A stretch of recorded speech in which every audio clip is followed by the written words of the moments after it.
Hello, and welcome to the last chapter of the Phantom Tollbooth.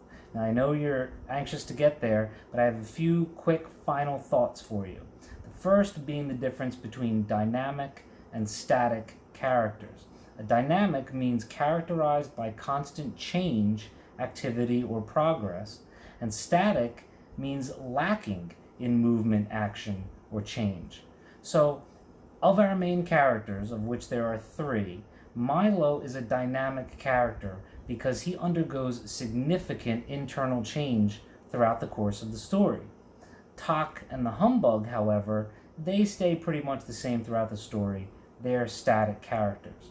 So as we read chapter 20, I'd like you to compare and contrast Milo from chapter 1 to how he is now in chapter 20 after his adventure.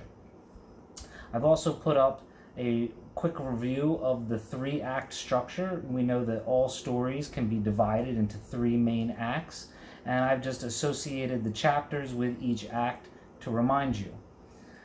Finally, I made a mistake, and when you make a mistake, as we learned many times from this book, you should acknowledge the mistake, make every effort to correct it, and then let it go and move on.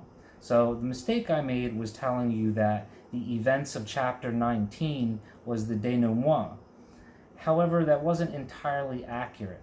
I said that the denouement was the same as falling action, but after doing some research, it seems that falling action comes before the denouement. The denouement is actually the resolution, the final end of the story. That's what this chapter is. So here are the main plot elements. We've talked about all of these. These are the essential elements of any story. And I've just broken down each element according to the chapters that fit it.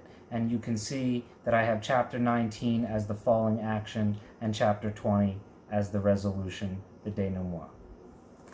Okay, without further ado, let's finish the Phantom Tollbooth. Chapter 20. Goodbye and hello. As the pleasant countryside flashed by and the wind whistled a tune on the windshield, it suddenly occurred to Milo that he must have been gone for several weeks.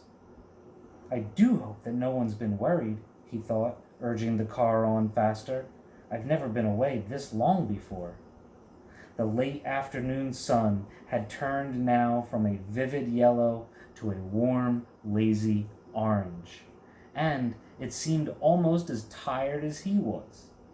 The road raced ahead in a series of gentle curves that began to look familiar, and off in the distance the solitary Tollbooth appeared.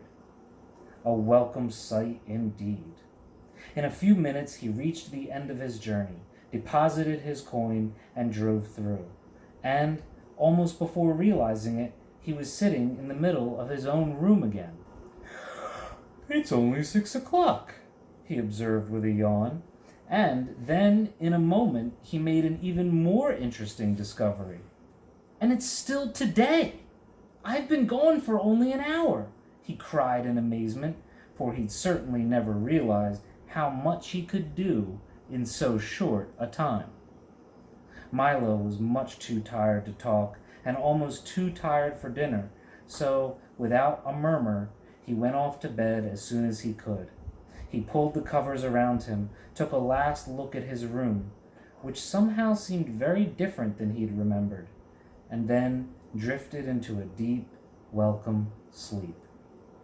School went very quickly the next day, but not quickly enough, for Milo's head was full of plans, and his eyes could see nothing but the Tollbooth and what lay beyond.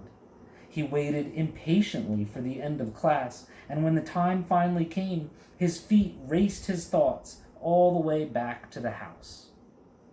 Another trip! I'll leave right away. They'll all be so glad to see me, and I'll... He stopped abruptly at the door of his room, for where the Tollbooth had been just the night before, there was now nothing at all. He searched frantically throughout the apartment, but it had vanished just as mysteriously as it had come, and in its place was another bright blue envelope, which was addressed simply, "For Milo, who now knows the way." He opened it quickly and read, "Dear Milo, you have now completed your trip, courtesy of the Phantom Tollbooth. We trust that everything has been satisfactory and hope you understand why we had to come and collect it. You see, there are so many other boys and girls waiting to use it too. It's true that there are many lands you've still to visit, some of which are not even on the map, and wonderful things to see that no one has yet imagined. But we're quite sure that if you really want to, you'll find a way to reach them all by yourself. Yours truly." The signature was blurred and couldn't be read. Milo walked sadly to the window and squeezed himself into one corner of the large armchair.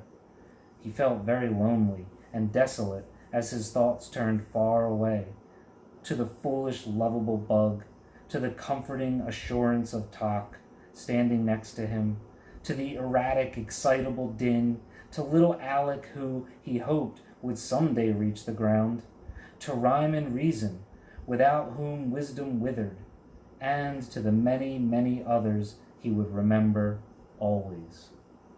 And yet, even as he thought of all these things, he noticed somehow that the sky was a lovely shade of blue, and that one cloud had the shape of a sailing ship. The tips of the trees held pale young buds, and the leaves were a rich, deep green. Outside the window, there was so much to see and hear and touch, walks to take, hills to climb, caterpillars to watch as they strolled through the garden. There were voices to hear and conversations to listen to in wonder, and the special smell of each day.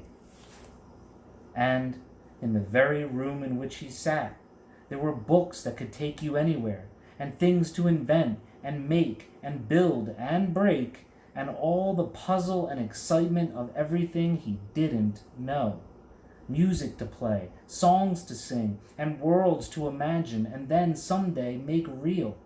His thoughts darted eagerly about as everything looked new and worth trying. "Well, I would like to make another trip," he said, jumping to his feet, "but I really don't know when I'll have the time. There's just so much to do right here." The end. Thank you for following me through this intense novel study. I hope that you enjoyed reading it as much as I enjoyed teaching it, but most importantly, I hoped that you learned some very valuable lessons about learning. My name is Marcus D'Ambrose, and it has been an absolute pleasure to teach you.